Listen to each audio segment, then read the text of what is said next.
Hello, good afternoon. My name is Marianne, and I'm delighted to present to you part of our research that we do with 3D scanning in Aberdeen. In that case, we developed, as the title describes, an urban model of a city, the city of Aberdeen, and I'm going to give you the details afterwards. The presentation today starts with a brief introduction about the project, some very generic information, and the research context is as following, and afterwards I'm going to briefly present to you methodology and some data that we have collected. The presentation will conclude with some ideas about future research, how we can use the data, and how can we apply them afterwards. The project was focused on research and development in collaboration with Aberdeen City Council. It involved consultation and explorations with the Council regarding 3D data acquisition, the development of the 3D model, and its potential uses and applications afterwards. The physical context of the work, of course, is the city of Aberdeen in Scotland. It's in the northeast of Scotland. Has any of you visited Scotland? Yes. Do you like it? It's pretty nice, actually. Yes, we are northern than Edinburgh, quite north, and it has a history that dates back 1,000 years. The specific city has a rather complex topography. It's rather hilly, and it includes an area between two rivers in the north and the south of the city. And within this area, there is an old historic town, there is a small fishing village, and most importantly, a vibrant business, commercial, and housing city centre. Aberdeen, in common with many British towns, required a generation plan with a focus in attracting and retaining investment initiatives for economic growth. As a result, the city centre master plan was developed, and based on the areas I described to you before, RCU was commissioned to develop an as-built model of the city. How was that achieved? In the beginning, we examined different technologies available for urban-scale 3D data scanning and data acquisition, of course. Typically, the light detection and ranging systems, and especially the airborne laser scanning methods, are applied for acquiring urban-scale data to achieve rapid and high-resolution scans of the areas required. ALS has been applied for mapping and monitoring forests, for example, archaeological investigations in sites, and urban environments. However, there is a range of difficulties that typically occur when analyzing the collected dense 3D scan data. These issues are typically focused on data filtering and processing, of course, together with patterns extraction, an issue that becomes even more challenging with complex urban scenes due to the environmental features like height of the buildings, break lines, bridges, vegetation, and so on and so forth. As a result, these prohibit data collection. For that purpose, the most suitable 3D scanning method, and according to the client requirements, was the terrestrial laser scanning method for collecting highly accurate data and for developing an equally accurate 3D model of the city center. As you can see here, we applied this TLS method. That is our predominant surveying technique, suitable for the project, as it facilitates data capture to a high degree of accuracy and covered entire urban areas without missing any data. The scanner that we utilized, as you can see on the picture, is a Leica P30, and it provided a rapid and accurate record of the built environment, not only in terms of buildings, but also with a specific focus on monuments and landmarks within the city. The end result consisted of a substantial point cloud that represented the collected scan points, while photogrammetry methods were overlapped to provide site-specific color data together with a volumetric as-built BIM model that we developed afterwards. The resultant point clouds were dense, precise, and highly accurate, and they were suitable for the specific project and according to the client requirements.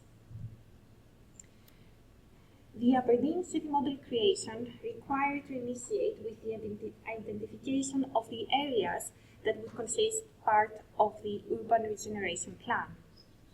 On that front, extensive meetings with the local council had to proceed in order to specify the extent of the required model. Afterwards, we investigated generic processes for the creation of semantic risk models with a BIM context, and these require data acquisition, segmentation, and the creation of the model, of course. Based on the work of the authors mentioned at the bottom of the screen, as you can see, we developed a process that included the identification of the generation areas, the 3D data acquisition, pre-processing and registration, and the creation of the full as-built point cloud and the 3D model at the end. We talked already about the areas identification and the 3D data acquisition with the Leica P30. And when it comes now to the next step, the 3D data pre-processing. For accuracy purposes of this project, the collected data were not downsampled, and that led to rather laborious data analysis, especially due to noise when we collected the data. Aberdeen is a seaside city, and we had problems with seagulls. There were too many seagulls in our scans. The next step, the 3D data registration and as-built point clouds, involves connecting the 3D acquired data, which in this case, they were composed out of scan worlds into the same coordinate system. Each scan world was connected to its consecutive one through a registration process, as the 3D people see here, 3D scanning people see here probably know very well. Due to the scale of the data, the whole city center had to be divided into smaller and distinct areas for collecting and connecting the data. That was specifically important to do this separation of the different areas, because that would allow us in the future to update the model accordingly and to update not the whole connection of the whole city, but specific areas, and then update the big model. We needed 100 terrestrial positions on the road level and 10 positions on a higher level from the top of landmarks and buildings that are scattered within the city center. The whole process required 2 to 3 months of data collection, just collecting the data, not even analyzing them. Due to the complex and hilly topography of Aberdeen, as you can see from the picture as well, we needed a great number of positions to capture the different levels of complexity. The terrestrial laser scanning system was also recording the HDR photogrammetry data that were overlaid on top of the point clouds, thus providing this real-life imaging. As you can see from the picture here, Aberdeen is built in layers, as many cities that are hilly. So there are arrays of tunnels at the bottom. There are a lot of streets that are trying to bridge this gap, and there is the main street that is built in the beginning of the 20th century and or the 20th century that's trying to cover all these layers.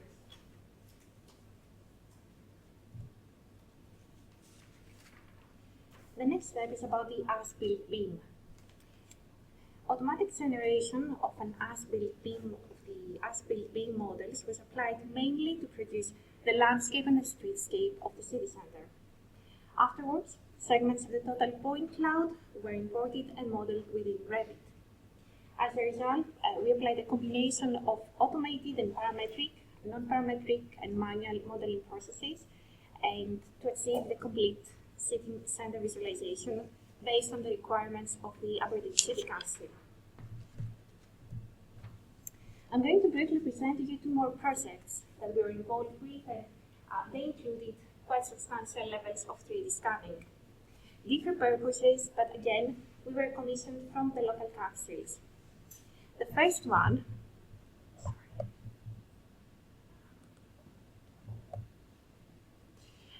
is called a project Cascade Cathedral Casimir, and it was a lottery funding, a heritage lottery funding from, and it was a collaboration between the Elgin City Council and Robert Gordon University. The purpose of this project was, as you can see over there, it was a 3D mapping project. It was quite extensive. We had to scan 25 sites that ranged from monuments, from sculptures, to streetscapes, and to individual buildings like the Elgin Cathedral, as you can see over here, or other important monuments within the city. The interesting part of this project is that it was focused not only in the historic aspects of Elgin, but most importantly in the cultural aspects, what is important for the specific city, for the specific small town. Furthermore, the project was developed to have a greater impact on the tourism and the economy of the area, to attract tourists, to attract guests to the city. I suppose the people who usually visit Scotland, they go to Edinburgh and maybe they go to Inverness. Has anybody visited Inverness? You know about Inverness? It's a lovely little town in the north of Scotland. It's beautiful. According to my opinion, Elgin is even more beautiful. And I've seen it in great detail because we had to do the 3D scanning, of course. However, not many people know about the specific town. The pictures from the project at the bottom is in Oban. Oban is a town on the west coast of Scotland. In that case, it was about the development of the 3D scan model for transportation hub. As you can see here, the specific transportation hub involves a train station, which is further on the bottom of the screen. It's not that obvious. It's a very, very small train station, and they're not happy with that. They want to demolish it, and they want to connect it with this very big and impressive ferry station. That project was very challenging, first of all. We had to do the 3D scanning during January, mid of January, on the west side of Scotland. We had heavy snow, heavy rain, heavy winter, and it was very tough for the equipment and for ourselves, to be honest. Most importantly, the specific project allowed us not only to produce the visualization, but most importantly, to manage the collaboration between the different stakeholders. What does that mean? The specific transportation hub involved the Highlands and Islands Transportation, an organization that manages the transportation in Scotland. There are two different companies that came along that have the ferries that lead from the west side of Scotland to the islands, Isle of Skye, Hebrides, and so on and so forth. Two train companies, the ScotRail and Caledonian Sleepers, that take trains from London up to Scotland, and of course the Oban City Council and Argyll and Bute Shire Council, where Oban is part of it. So as you can see, it was not only about collecting the data, but it was also about engaging the people, the stakeholders, for the regeneration of the specific area.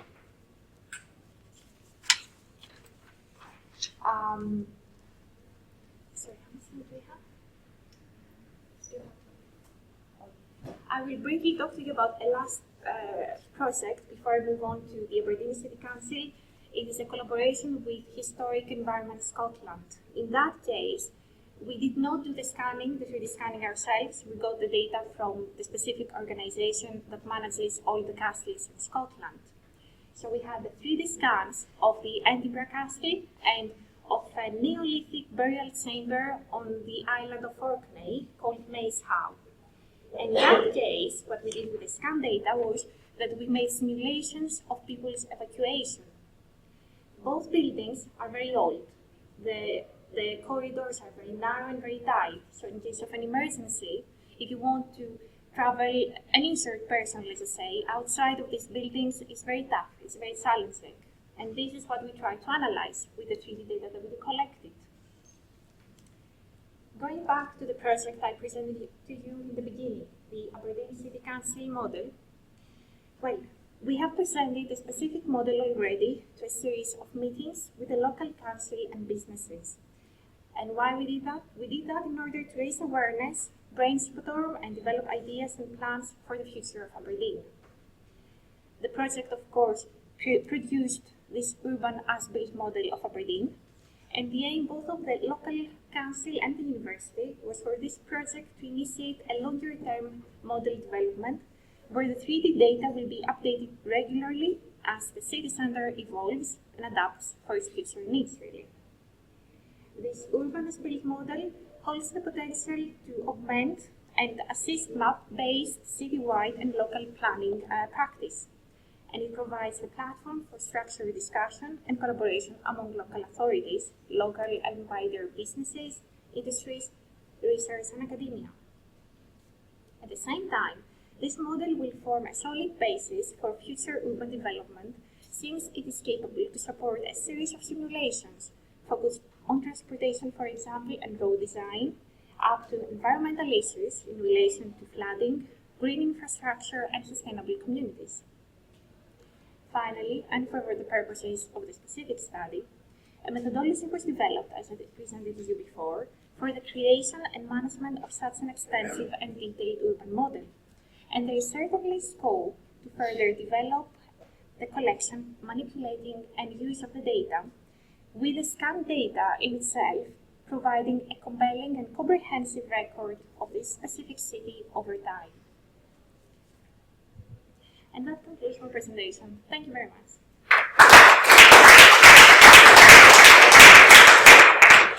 Thank you very much. Any questions?